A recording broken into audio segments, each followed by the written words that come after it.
এদেশের কোরআনের পাখি আল্লামা সাঈদী বাংলাদেশের তৌহিদি জনতার কোরআন প্রেমিকদের হৃদয় জয়ের ধ্বনি। আল্লামা সাঈদীর বিরুদ্ধে যে ফাঁসি রায় দেওয়া হয়েছিল, সে রায়কে কেন্দ্র করে 2013 সালের ফেব্রুয়ারি মাসে কয়েক দিনের ব্যবধানে সারা দেশে নারী পুরুষ সহ প্রায় 150 জনের বেশি হত্যা করে শেখ হাসিনা গণহত্যা চালিয়েছিল। সেই গণহত্যার ধারাবাহিকতায় 5ই মে এই শাপলা চত্বরে রাতের আধারে বাংলাদেশের প্রতিরোধক আলেম ওলামা, মাদ্রাসা শিক্ষার্থী, তৌহিদি জনতা সাধারণ মানুষের উপরে যে গণহত্যা চালিয়েছিল। আপনাদের নিঃসন্দেহে মনে আছে 2013 সালের 19শে ফেব্রুয়ারি এদেশের ইসলাম বিরোধী যে আইন করা হয়েছিল, এদেশের তৌহিদি জনতার ইসলামপ্রিয় মানুষের বিরুদ্ধে গিয়ে কিছু ব্লগার এবং লেখক তারা আল্লাহ এবং রাসূলের প্রতি কটূক্তি করেছিল। সেই কটূক্তির প্রতিবাদ এবং ইসলাম বিদ্বেষী সকল কর্মকাণ্ড বন্ধ করার দাবি সহ হেফাজতে ইসলামের পক্ষ থেকে 13টি দাবি উত্থাপন করা হয়েছিল।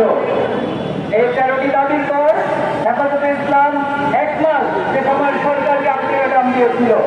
কিন্তু দুঃখজনক হলে সরকার হেফাজতে ইসলামের সেই 13টি দফাকে উপেক্ষা করে ইসলাম বিদ্বেষী একটি চক্রকে দিয়ে শাহবাগে গণজাগরণ মঞ্চের নামে ইসলাম বিদ্বেষী প্রপাগান্ডা এবং কর্মকাণ্ড চালিয়ে দেওয়ার এক মহা উৎসব করেছিল।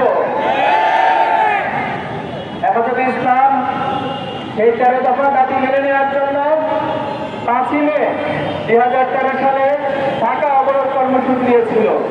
সেই ঢাকা অবরোধ কর্মসূচিতে সকাল থেকেই ঢাকার প্রবেশ মুখে মাদ্রাসা শিক্ষার্থী, আলেম ওলামা সহ সর্বস্তরের জনগণ রাজপথে নেমে এসেছিল।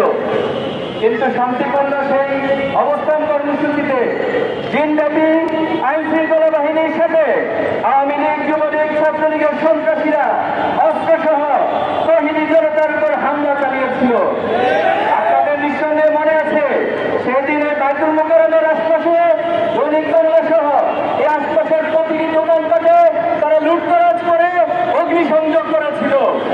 সেই অগ্নিসংযোগ করে হলুদ মিডিয়ার মাধ্যমে তারা সে দায় হেফাজতে ইসলাম এবং তৌহিদি জনতার উপর চালানোর চেষ্টা করেছিল। সেদিন সারাদিন ব্যাপী সেই হত্যাযজ্ঞ এবং হামলার মধ্য দিয়ে প্রায় 18 জন তৌহিদি জনতা ইসলামপ্রিয় আলেম ওলামাকে তারা শহীদ করে দিয়েছিল। সেদিন সন্ধ্যাবেলায় এই শাপলা চত্বরে আমরা ছিলাম। এই শাপলা চত্বরে সাধারণ জনগণ দাবি উঠেছিল যে 18 জনকে শহীদ করা হয়েছে, এই শাহাদাতের উপরে এই সরকারের সাথে আর কোনো আপোষ করতে পারে না। তখন তারা 13 দফা দাবি মেনে না নেওয়া পর্যন্ত এই শাপলা চত্বরে অবস্থান করার সিদ্ধান্ত নিয়েছিল।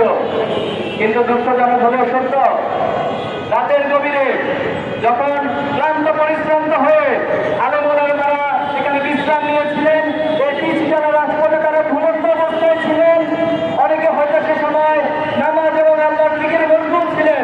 কিন্তু রাত যখন 2:30 বাজে যৌথ বাহিনী এবং আওয়ামী গুন্ডারা একাত্ম হয়ে এই আলেম ওলামাদের উপর ঘুমন্ত সাধারণ উপর যে নারকীয় হত্যাযজ্ঞ চালিয়েছিল, সেদিন আপনাদের নিঃসন্দেহে মনে আছে এবং গুলি করে এই রাজপথকে রক্তে রঞ্জিত করা হয়েছিল। সেদিন দিক বিদিক খুলে গিয়ে প্রায় কয়েক হাজার মানুষ সেখানে শহীদ হয়েছিল। যদিও এটা এখন তদন্তের মাধ্যমে সঠিক সংখ্যা নিরূপণ করা যায়নি। অধিকার নিকটে 61 জনের শাহাদাতের কথা বলা হয়েছে। বিভিন্ন গণমাধ্যম এবং আন্তর্জাতিক সংস্থার মাধ্যমে প্রায় 200 জনের বেশি শহীদ হওয়ার ঘটনা উল্লেখ করা হয়েছে। আমরা বলতে চাই এই শাহাদাতের পথ পাড়ি দিয়ে আজকে 2025 সালের যে জায়গায় এসে আমরা দাঁড়িয়েছি, আমরা বলতে চাই এই শাপলা